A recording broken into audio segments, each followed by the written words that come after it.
Atom के अंदर एक हैवी मास है, उससे एक टकराई और वापस चली गई। क्यों? क्योंकि एटम के अंदर एक हैवी मास। पहले ऑर्बिट का नाम दे दिया गया यहाँ पर K, दूसरे ऑर्बिट का नाम दे दिया गया यहाँ पर L, तीसरे ऑर्बिट का नाम दे दिया गया यहाँ पर M।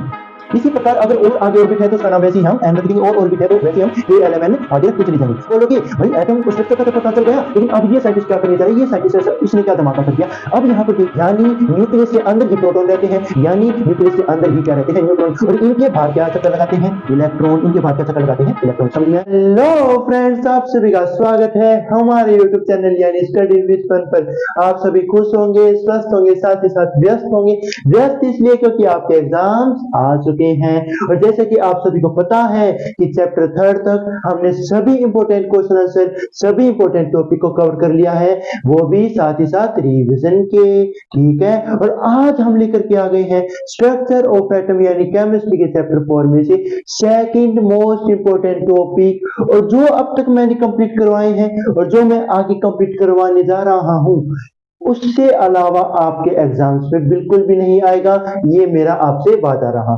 और यहाँ पर देखिए, अगर आपको शुरू में जब वीडियो समझ में नहीं आती, जो टॉपिक समझ में नहीं आता, लेकिन वीडियो जब खत्म होगी, जब एंड आएगा, मैं आपको गारंटी देता हूं कि आपको बिल्कुल भी डाउट नहीं आएगा। और अगर आपको डाउट आता है तो डिस्क्रिप्शन में व्हाट्सएप ग्रुप का लिंक दे रखा है, वहां पे जाके आप उस ग्रुप में भी मैसेज कर सकते हैं, या फिर आप मेरे से पर्सनल चैट भी कर सकते हैं। मैं आपके डाउट का जल्द से जल्द आंसर दूंगा। और यहाँ पर देखिए, आज हम लेकर के आ गए हैं structure of atom, most important topic model of atom. भाई ये मॉडल ऑफ एटम क्या है? मॉडल ऑफ एटम हमने पार्ट 1 में जाना था, इलेक्ट्रॉन क्या है, प्रोटॉन क्या है, लेकिन वह एटम के अंदर किस प्रकार रहते हैं, क्योंकि हमारे चैप्टर का क्या नाम है, स्ट्रक्चर ऑफ एटम, यानी एटम का स्ट्रक्चर क्या है। तो बहुत सारे साइंटिस्ट है जिन्होंने अपने दिमाग कितने पूरा दिमाग लगाया और क्या बताया, स्ट्रक्चर बताया एटम का, कि एटम के अंतर्गत इलेक्ट्रॉन प्रोटॉन किस प्रकार रहते हैं। तो सबसे पहले हम जानते हैं J Thomson model of atom, कि इन्होंने क्या बताया एटम के बारे में। देखिए, इन्होंने एक एग्जाम्पल लिया वाटरमेलन का।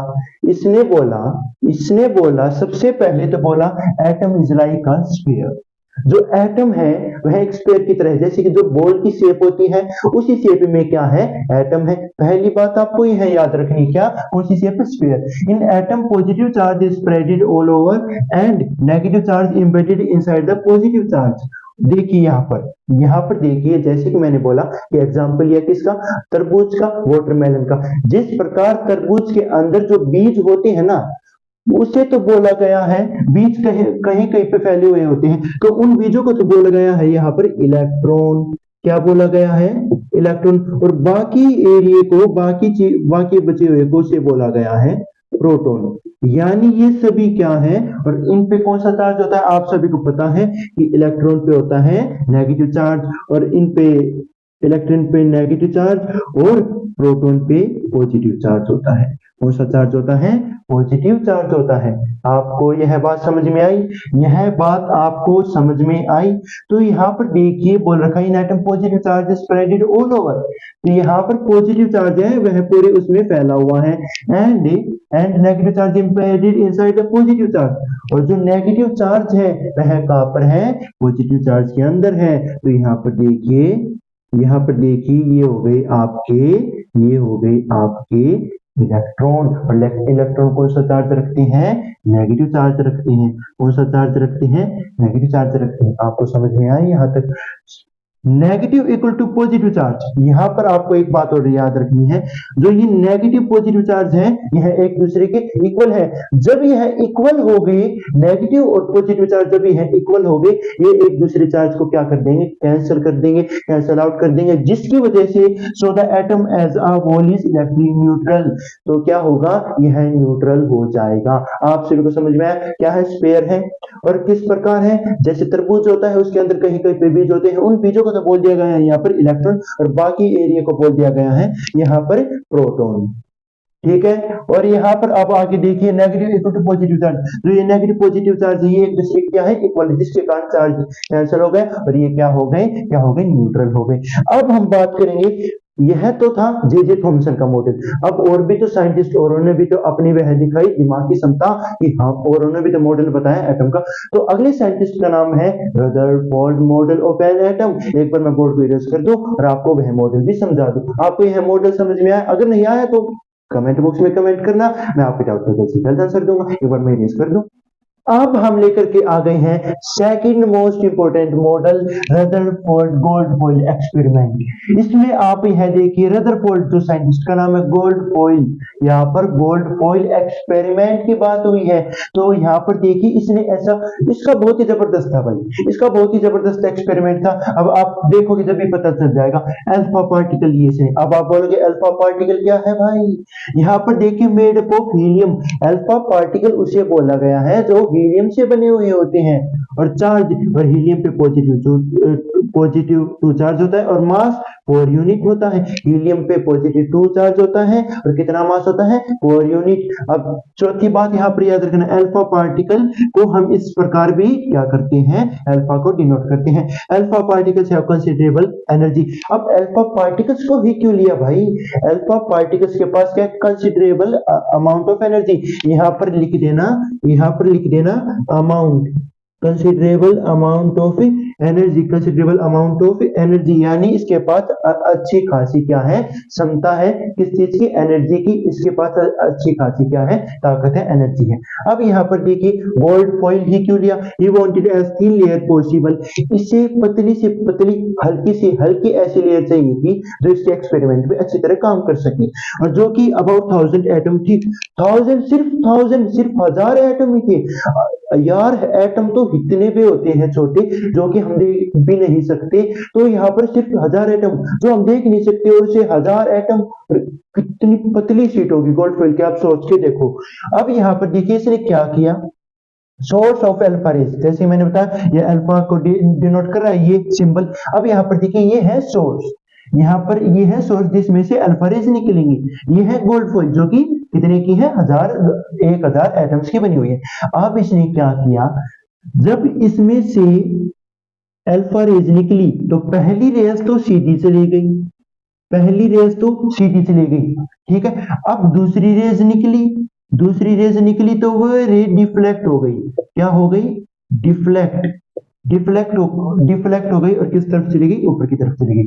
अब तीसरी रे आई, एक और रे आई भाई, और वे यहां पर से टकरा के वापस चली गई। ये क्या हो गई? रिबाउंड हो गई, यानी रिफ्लेक्ट हो गई। अब यहाँ पर देखिए आपने क्या देखा, एक तो सीधी चली गई, एक सीधी चली गई, एक डिफ्लेक्ट हो गई, और एक रिफ्लेक्ट हो गई, एक रिबाउंड हो गई। यानी यहाँ पर हमने देखा कि most of space inside atom is empty, यानी एटम के अंदर बहुत ज्यादा स्पेस क्या है, खाली है। जब भी तो एक रे भाई सीधी चली गई। और दूसरी बात, the positive charge of the P, यानी पॉजिटिव ये चार्ज दिखा रहा है, the positive charge of atom occupies very little space. यहाँ पर बताया गया है जो एटम के अंदर जो प्रोटॉन होते हैं, पॉजिटिव चार्ज मतलब प्रोटॉन, जो प्रोटॉन होती है, जो पॉजिटिव चार्ज है, वह कहीं कहीं पर है, कहीं कहीं पर है, यानी बहुत कम स्पेस पे रहते हैं। There is a heavy mass inside an atom. अब यहाँ पर देखिए मैंने बोला तीसरी रे थी, हर 12,000 में से एक रे वापस मुड़ के जा रही थी, हर 12,000 में से एक रे 12,000 में से वापस मुड़ के जा रही थी, तो यहाँ पर रिबाउंड हो रही थी। तो किस लिए हो रही थी? मास इनसाइड, यानी यहाँ पर एक हैवी मास है, एटम के अंदर एक हैवी मास है, उससे रे टकराई और वापस चली गई। क्यों? क्योंकि एटम के अंदर एक हैवी मास है, ठीक है। अब देखो यहाँ पर ये तो थी ऑब्जर्वेशन, लेकिन स्ट्रक्चर क्या दिया यहाँ पर देखिए, ये है एटम, ये हमारा गोल गोल क्या है भाई? एटम है। इस एटम के अंदर बीच में, इस एटम के बीच में न्यूक्लियस। अब भाई आप बोलो कि न्यूक्लियस तो हमने पढ़ा ही नहीं, जो हैवी मास में बोला था, देयर इज अ हैवी मास, उस हैवी मास को नाम दे दिया गया, हैवी मास को नाम दे दिया गया न्यूक्लियस। ये है बीच में, ये है बीच में क्या है? न्यूक्लियस। ये बीच में न्यूक्लियस। अब देखो यहाँ पर प्रोटॉन, अब इलेक्ट्रॉन कहाँ पे गए? अब जो प्रोटॉन है वह तो होंगे इस न्यूक्लियस के अंदर, इस न्यूक्लियस के क्या होंगे? अंदर होंगे। क्या होंगे इसके अंदर? प्रोटॉन। इस न्यूक्लियस के अंदर क्या होंगे? प्रोटॉन, प्रोटॉन पे कौन सा चार्ज होता है, कैरी, पॉजिटिव। अब इलेक्ट्रॉन कहाँ पे गई, जो न्यूक्लियस के और प्रोटॉन के बाहर इलेक्ट्रॉन ऑर्बिट्स में चक्कर लगाएंगे। किस में चक्कर लगाएंगे, ऑर्बिट्स में। इन ऑर्बिट्स में क्या है, इलेक्ट्रॉन चक्कर लगा रहे हैं। समझ में आया। न्यूक्लियस है, क्या है, एक हैवी मास है जो एटम के बीच में, उस न्यूक्लियस के अंदर क्या है, प्रोटॉन है, कौन सा चार्ज कैरी रखते हैं, पॉजिटिव। और उनके अब इलेक्ट्रॉन का भी, इलेक्ट्रॉन है न्यूक्लियस प्रोटॉन के बाहर एक ऑर्बिट में चक्कर लगा रहे हैं। लेकिन इसने बिल्कुल ठीक समझा है, लेकिन इसने एक चीज नहीं समझा पाया कि इसने बोला कि जब इलेक्ट्रॉन ये ऑर्बिट में, चक्कर लगा रहे हैं ना, ड्यूरिंग एक्सेलरेशन जब चक्कर लगा रहे हैं, तो ये एनर्जी क्या करते हैं, रेडिएट करती है। एनर्जी क्या करती है, रेडिएट, यानी लॉस। रेडिएट का मतलब है लॉस करती है। जब इलेक्ट्रॉन ऑर्बिट में चक्कर लगाने के दौरान एनर्जी को क्या करते हैं, लॉस करते हैं। जिस कारण एनर्जी लॉस करने के कारण ये क्या है, न्यूक्लियस पे गिर जाते हैं। ये इलेक्ट्रॉन चक्कर लगाएंगे और धंधे से किस पे गिर जाएंगे, इलेक्ट्रॉन पे, सॉरी, न्यूक्लियस पे गिर जाएंगे। तो ऐसे तो भाई आप सभी एक बात बताओ, जो हमारी पृथ्वी है, हर एक चीज किससे बनी हुई है, एटम से। एटम के अंदर क्या, इलेक्ट्रॉन, प्रोटॉन, न्यूक्लियस। अगर ऐसे तो भाई, अगर इलेक्ट्रॉन ऐसे न्यूक्लियस के ऊपर गिर गया, तो ऐसे तो हर मैटर क्या हो जाएगा, अनस्टेबल हो जाएगा। अनस्टेबल हो गया तो यानी सब कुछ बर्बाद हो गया। तो इसी कारण यह एक्सपेरिमेंट फेल हो गया। बाकी इसने बिल्कुल सब कुछ ठीक बताया, लेकिन सिर्फ इसकी जो रिवलेशन थी, जो इसकी मूवमेंट थी इलेक्ट्रॉन की, यह नहीं बता पाया। इस कारण यह एक्सपेरिमेंट फेल हो गया। अब हम बात करेंगे बोहर्स मॉडल ऑफ एटम। आप बोलोगे अब भाई इस साइंटिस्ट ने क्या किया, जो ये मूवमेंट थी इलेक्ट्रॉन की, यह इसको एक्सप्लेन कर देता है और इसमें थोड़ा सा और इंप्रूवमेंट कर देता है और आसानी से समझा देता है। अब उसके बारे में मैं लिख दूं, एक बार बोर्ड को इरेज कर दूं। अब मेरे दोस्तों मैं बात करूंगा बोहर्स मॉडल की। मैंने बोला इसने एक काम किया, क्या बता दी, मूवमेंट बता दी इलेक्ट्रॉन की और थोड़ा सा इंप्रूवमेंट कर दिया। देखो, only certain special orbit known as discrete orbit. अब आप बोलोगे डिस्क्रीट ऑर्बिट क्या है, देखिए न्यूक्लियस के बाहर क्या है, इलेक्ट्रॉन चक्कर लगाते हैं बहुत सारे ऑर्बिट्स में। तो जिन जिन ऑर्बिट्स में चक्कर लगाते हैं ना, क्या, इलेक्ट्रॉन, तो उन्हीं ऑर्बिट्स को नाम क्या दे दिया, स्पेशल ऑर्बिट। उन्हीं स्पेशल ऑर्बिट को हम बोलते हैं डिस्क्रीट ऑर्बिट। मेन बात यह है कि जिन ऑर्बिट या सेल में यह इलेक्ट्रॉन चक्कर लगाते हैं, उसे बोला गया यह एक स्पेशल ऑर्बिट है जिनमें इलेक्ट्रॉन चक्कर लगाते हैं। उन्हीं स्पेशल ऑर्बिट का नाम दे दिया गया डिस्क्रीट ऑर्बिट। यह बात आपको समझ में आई। दूसरी बात, while revolving in discrete orbit the electron do not radiate energy. मैंने बोला था कि मूवमेंट बता देगा कि यह मूवमेंट करते समय रेडिएट नहीं करेगा क्या, एनर्जी। तो इसने बोला व्हाइल रिवॉल्विंग इन डिस्क्रीट ऑर्बिट, ये क्या है, डिस्क्रीट ऑर्बिट। स्पेशल ऑर्बिट का नाम है डिस्क्रीट ऑर्बिट। तो उस समय यह क्या करते हैं, रेडिएट एनर्जी नहीं करती, यानी अपनी एनर्जी को मूवमेंट के दौरान लॉस नहीं करती हैं। दिस ऑर्बिट और सेल, आप देखो थोड़ा सी इंप्रूवमेंट लेकर के आ गए थे, जिससे आसान में समझ में आ गया। यह बात मैंने बार बार बोली।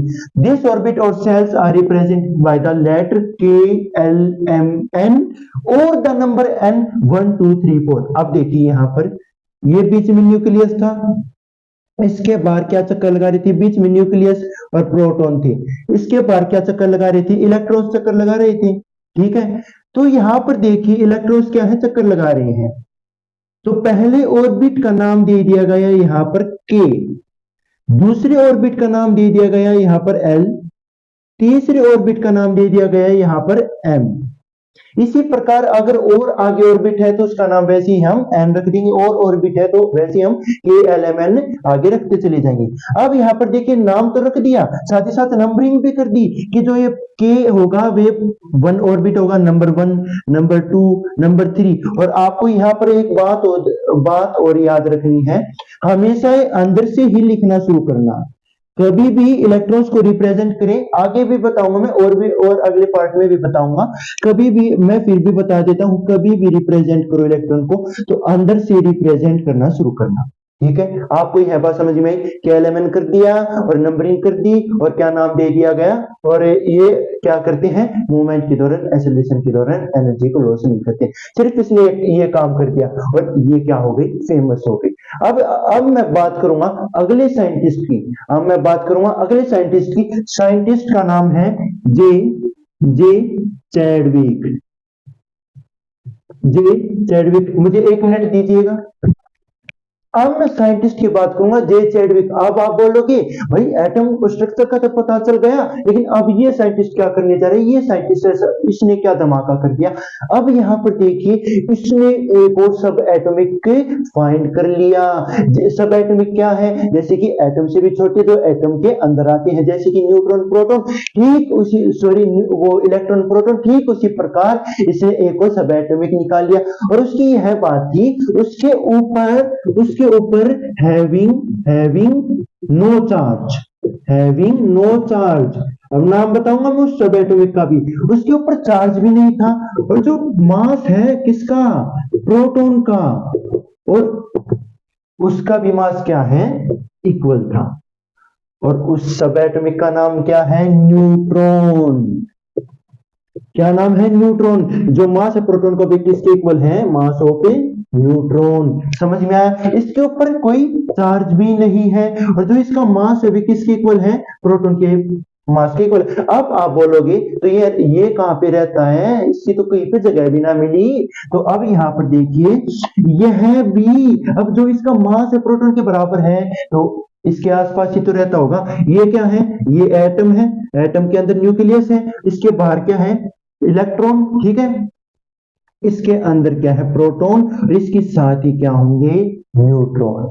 यानी न्यूक्लियस के अंदर ही प्रोटॉन रहते हैं, यानी न्यूक्लियस के अंदर ही क्या रहते हैं, न्यूट्रॉन। और इनके बाहर क्या चक्कर लगाते हैं, इलेक्ट्रॉन। इनके बाहर क्या चक्कर लगाते हैं, इलेक्ट्रॉन। समझ में आया। तो सबसे आपने जाना कि न्यूट्रॉन कहां पे रहते हैं, न्यूट्रॉन रहते हैं न्यूक्लियस के अंदर, ठीक है। प्रोटॉन कहां पे रहते हैं, न्यूक्लियस के अंदर। इलेक्ट्रॉन कहां पे रहते हैं, इलेक्ट्रॉन ऑर्बिट्स में चक्कर लगाते हैं न्यूक्लियस के बाहर, ठीक है। और ये था पूरा स्ट्रक्चर किसका, एटम, स्ट्रक्चर ऑफ एटम। तो फिर दोस्तों, अगर आपके एग्जाम्स में कुछ भी आ जाए तो इससे बाहर आपको बिल्कुल भी नहीं मिलेगा, इसके अंतर्गत का ही नहीं मिलेगा।